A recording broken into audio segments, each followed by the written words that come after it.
Three friends, Maya, Lucas, and Jordan, camped deep in Ashwood Forest. The locals had plenty of warnings. Don't wander after dark. Don't follow voices you hear in the trees. And whatever you do, never answer them. The three laughed it off. Just superstition, right? They spent the evening trying to prove it. Lucas told stories louder than he needed to. Maya pretended not to glance over her shoulder every time the woods creaked. Jordan kept the fire high, tossing in branch after branch as if the flames themselves were protection. But the laughter came less often as the shadows grew longer. Every sound in the forest felt closer, sharper, like the trees themselves were leaning in to listen. By midnight, their fire was burning low. They sat wrapped in sleeping bags, the forest pressing close around them. The air was heavy, almost too thick to breathe. Every crack of a branch seemed sharper than it should have been. Shadows stretched long and strange, twisting across the tents as the firelight flickered.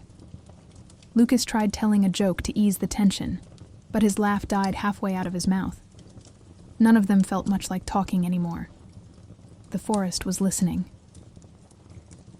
That's when they heard it.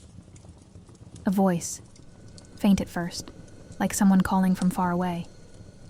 Maya. She stiffened. Lucas grinned nervously. Probably just the wind. But then they all heard it again. Maya, come here. The voice was soft, familiar. It sounded like her little brother, but her brother was miles away, back at home. Jordan swung his flashlight toward the trees. Nothing. Just branches shifting. Then another whisper. Lower this time. Lucas. It came from behind them.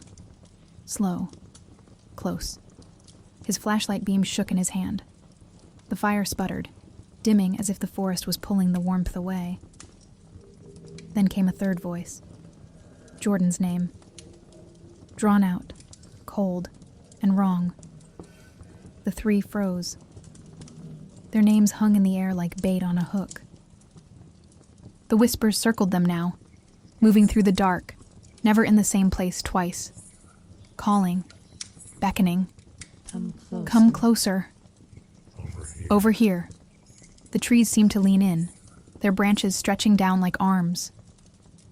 A sudden gust swept through the clearing, though the air had been still all night. The fire bent low, almost smothered, and for a split second the ground itself seemed to hum, like the forest was holding its breath. Jordan's flashlight flickered, and in that stutter of light, he thought he saw figures in the tree line, waiting, watching, gone when the beam steadied. Maya clutched her bag. Don't answer it, she whispered.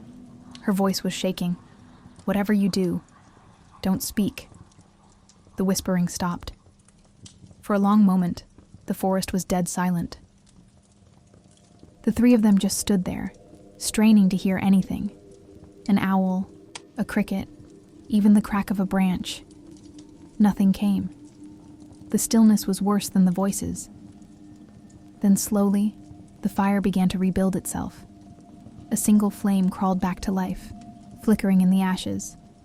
It should have been comforting. It wasn't.